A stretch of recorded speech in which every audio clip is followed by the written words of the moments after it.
Good afternoon. It is a gorgeous day. Well, of course, except for the geo clouds here in Regina. It's hot, just the way I like it. Even harvesting flowers for my hair. I've got so many nasturtiums coming. I've had an amazing week harvesting my own flowers right from seed, but also talking around the world. I had two gals from Australia last week. That was Wednesday, I believe. That was a late one. I started around 10 o'clock my time, and we actually went for 4 hours. You guys only saw 2.5 hours of it, but we had a whole lot to say. And I am very happy to announce that I am getting little messages every day from them, and they are creating a bit of a force, a marketing force. And that's what we talked about in the video, Australia lockdown. Because as I've observed here in Canada, we are hitting walls. Every politician ignoring the crisis we are in. And they've got a little something getting off the ground, and that is not even a week. So that's encouraging. I got off to the UK and did a little, 2-hour interview there with Anton Zuli of Discerning Consciousness podcast. And I've known him for a while from Facebook. And again, I've gotten to know these characters I'm hooking you up with over the last year or two. Particularly the last years where a lot of these people have come in. And of course, with him, we got a great take of, again, what is going on with our freedoms in the Commonwealth. I'm working on New Zealand. That is to come. But I just got off the, Telegram. I'm over to now. See, I'm off Facebook Messenger. I don't want to communicate over there anymore. Don't feel it's safe and secure. In any case, we had a great little conversation in Jamaica, my friends. Yes, Jamaica. Old friend of mine from the organic business. Yeah. And she's got, she's from Canada, living there. She has her own, she has villas for rent. So she's now in the tourism business. And of course, in touch, she's got 2 young kids too. So she's in touch with everything on the ground, Jamaica style. So we're going to get a taste of what's going on there for all, in terms of living there for the residents, but also the impacts and how tourism is reemerging. Super interesting stuff coming up.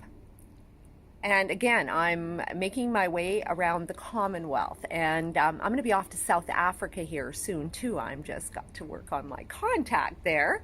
I'm sure she'll be hip. See, the thing is, I've had about a year to really hash through who's out there, who's credible, who's not, and had a chance to observe them too over the last couple of years, and again, determine the top acts that I've seen. And I think the important thing here is that we need to keep talking to real people who aren't in positions of power or authority, because we can't count on them for the truth anymore. They're not telling us, or in Regina's case, they're off at their cabin or cottage for the weekend, or running around neighborhoods, NDP, promoting masks and mandatory masks, not wearing them. And again, my city is funny because, see, nobody ever checks these people, and they're absolute hypocrites, and it's abound. And it's time we start holding people accountable. But in the meantime, we need to hold our government accountable. But mostly at this time, it's our chief medical officer here in Saskatchewan. Now, funny enough, on the news, if you can call it that, no, it's propaganda. And we know that because guess what? Nobody even covered that there was an update on August 6th to the Public Health Order. And it's whereas I, Dr. Saqib Shabab, an official with the Ministry of Health and the Chief Medical Health Officer for the province of Saskatchewan, have been authorized by the Minister of Health to act under Section 45 of the Public Health Act of 1994. Okay, so now we were, and a lot of people were believing that we were getting out of jail. And they actually forgot we're even in a state of emergency here. But we still are. And he's just solidified this yet again. And there's a few things that people really need to understand about this public health order in a place where are we at? 21 deaths? COVID-related deaths? Not COVID, but COVID-related in an entire province. 1.29 million people? It's a lot for the situation. And if truth be told, there should have never been a state of emergency, because what happened here is it was early March when I caught them doubling the numbers. Health Canada doubling the Saskatchewan numbers as confirmed cases. We had 8 probable, and Health Canada and Johns Hopkins and doubled the numbers. And that was what prompted us into a state of emergency when it was not an emergency. Even at 16, it wasn't an emergency, but certainly not at that. In any case, what people aren't getting is that this act and legislation that is seemingly binding us right now, well, first and foremost, it means that a woman like me can't even go on a date and kiss the guy goodnight. Not that I want to. But this is the reality. You cannot be intimate or even hold someone's hand and court them legally right now. That's the reality of what's going on here. Now I'm going to go right to that section, because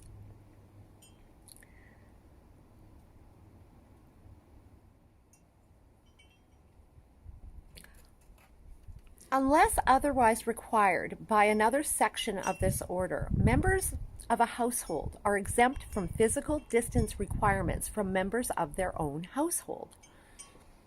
Okay, that makes sense. They all live together. Now, what they also don't talk about, again, is the fact that physical distancing isn't required by families. It's not telling us the fact that we have to be distant from everyone if we're not in a family, if we're not living with that person. So anybody operating on apps and going out and hooking up, that's a legal activity, according to our chief medical officer.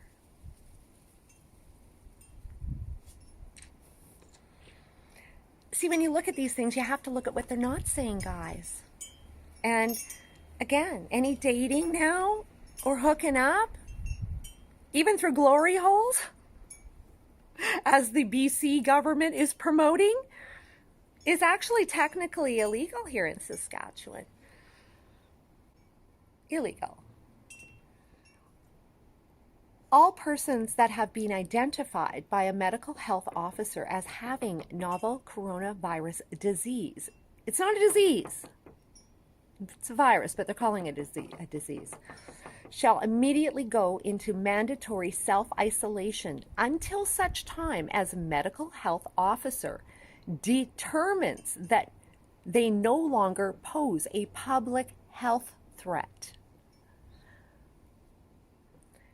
So if you're deemed to have it, or they tag you on their system, and let's say you don't want to test, they can keep you there until they think you're not a risk.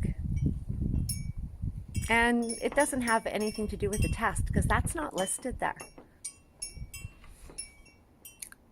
Now, everybody who travels has to go right into self-isolation, but not specific healthcare workers or workers who provide emergency healthcare services. Why in the world? They're the ones that should be in.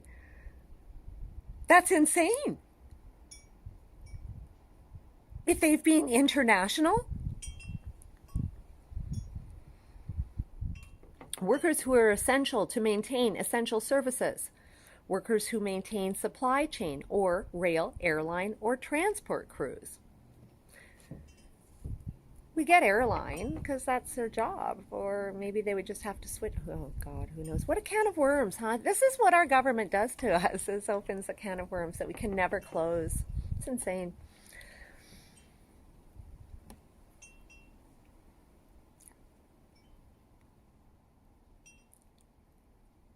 They came up with a list of all the essential businesses, and everybody else was, again, forced to close if they were not deemed essential.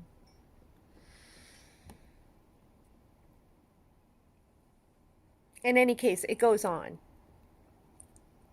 But I thought that that was kind of an important thing to talk about,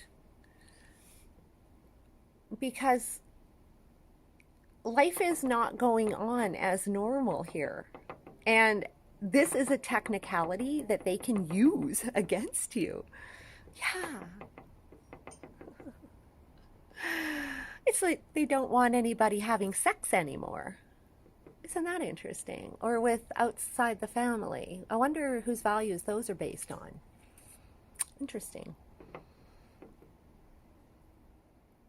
I mean, it seems to be religious in nature, doesn't it? In any case, the fact that most residents of Saskatchewan don't realize we're still in a state of emergency is kind of an emergency. And again, this sort of legislation. And that applies to kids. So a kid decides he's going to have a sleepover at your kid's house, your house. Well, that kid would have to remain legally socially distant from the entire family that entire visit.